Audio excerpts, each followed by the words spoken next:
Hello, my name is Jason Merced, and I'm an upcoming freshman at the University of Central Arkansas. Mental health is something many people struggle with, but they often disregard it. Well, it's actually one of the most important things in our lives and our well-being. My senior year is when I really started toning on the importance of mental health and my overall purpose. And many people have different routines that works for them, but here's what works for me. The first thing is 3 wins in each day: a physical win, a mental win, and a spiritual win. Every day I wake up and I go to the gym for an hour. It's a way to just see my improvement and track how I'm doing. But after the gym, I go on a walk, and that walk's usually 30 minutes to an hour. But on the walk, I complete my mental win as well. I read a book, and my books usually consist of educational things, especially to do with finance.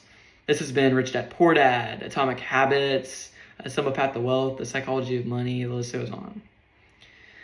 Or sometimes I do on the side as well is journal.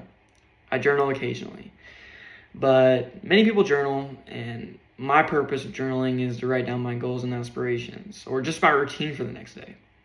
The last thing is my spiritual win, and when I say spiritual win, I pray to my Lord and Savior Jesus Christ.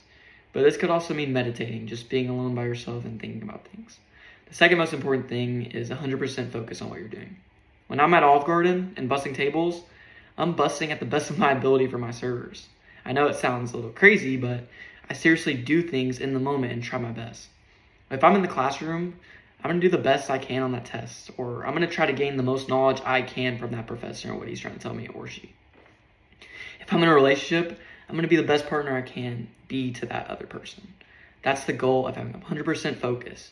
Those little wins account for so much and actually help your future, so there's no reason to stress. The last thing is your relationships. And when I say relationships, I mean 1 to 3 close friends and family. The important is "and" there. You need to have 3 people you can talk to, or just 1.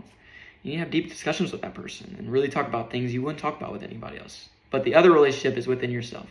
And the power of the mind is really important. You can either create positive outcomes for yourself or negative outcomes for yourself. If you tell somebody to do a task for you and they don't do it, and you ask them to do it again and they still don't do it, you probably won't trust that person again. Same thing is within yourself. If you tell yourself you're going to do something, you have to do it, because if you don't do it, you're not respecting yourself.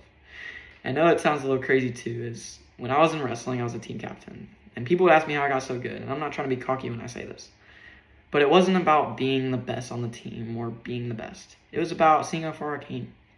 It's the journey, it's not the destination. And that's why I constantly remind people: do things for yourself. Michael B. Jordan has a good quote. It says, "I'm obsessed with finding myself now and not having to prove anything to anybody other than myself, and realizing that is enough." You are enough for yourself, and you have to do things for you.